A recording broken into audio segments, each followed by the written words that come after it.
Oke, kita masuk ke topik pembahasan pertama kita yaitu membahas tentang komponen atau berkenalan dengan komponen. Jadi sebenarnya komponen itu apa sih atau makhluk semacam apa sih komponen itu nanti atau kita akan lihat sama-sama ya gitu.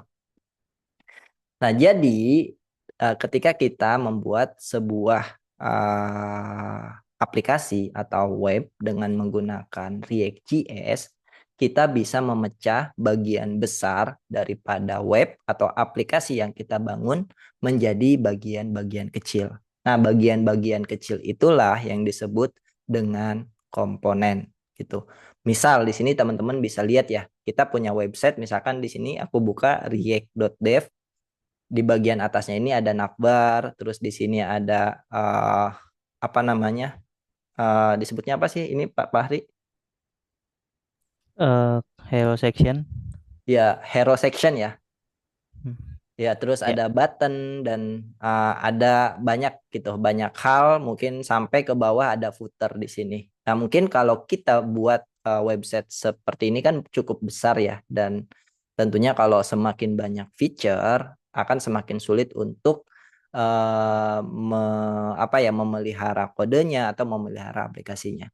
Nah, kita bisa bagi bagian besar daripada aplikasi kita atau website kita menjadi bagian-bagian kecil. Misalnya di sini untuk navbarnya kita pisah menjadi komponen terpisah. Terus di sini ada link-linknya, kita juga bisa pisah menjadi bagian terpisah gitu. Jadi bagian-bagian kecil. Terus di sini ada button, buttonnya kita juga bisa pisahkan ke dalam sebuah komponen tersendiri. Sehingga nantinya kalau misalnya ada komponen-komponen yang serupa gitu, kita bisa menggunakan komponen yang sama. Misal di sini, oh, misalkan buttonnya kan ini mirip ya. Nah, kita bisa menggunakan button yang sama atau komponen yang sama untuk membuat button yang seperti ini. Gitu. Jadi kegunaannya dengan kita memecah website besar kita menjadi sebuah komponen-komponen kecil, yang pertama adalah pemeliharaannya jauh lebih mudah atau akan sangat-sangat mudah. Kenapa? Karena tadi ya baris kodenya atau jumlah kode yang ada di dalam komponen akan lebih sedikit. Itu yang pertama.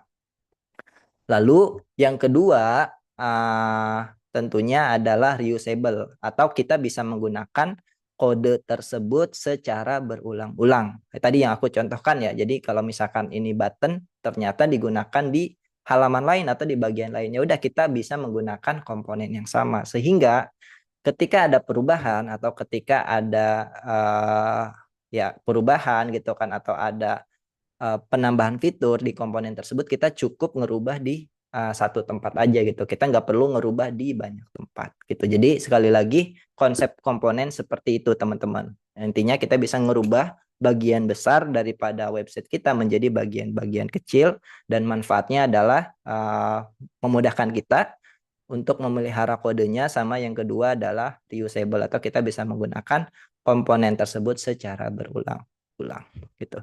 Nah, ini aku akan jelaskan lagi. Di sini ada gambaran.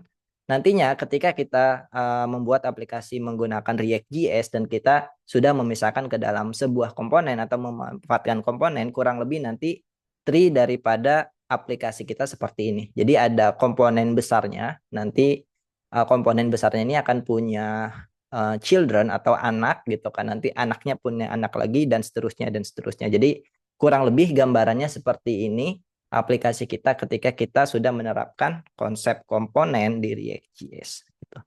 Oke, sampai sini dulu. Ada pertanyaan nggak dari Bapak Fahri? oke. Terima kasih Bapak Ajat. Berarti dengan si komponen ini kita nggak perlu ke pasang misalnya tombol tuh kita copy HTML-nya di tempat-tempat yang diperlukan ya. Jadi cukup bikin sekali aja gitu ya.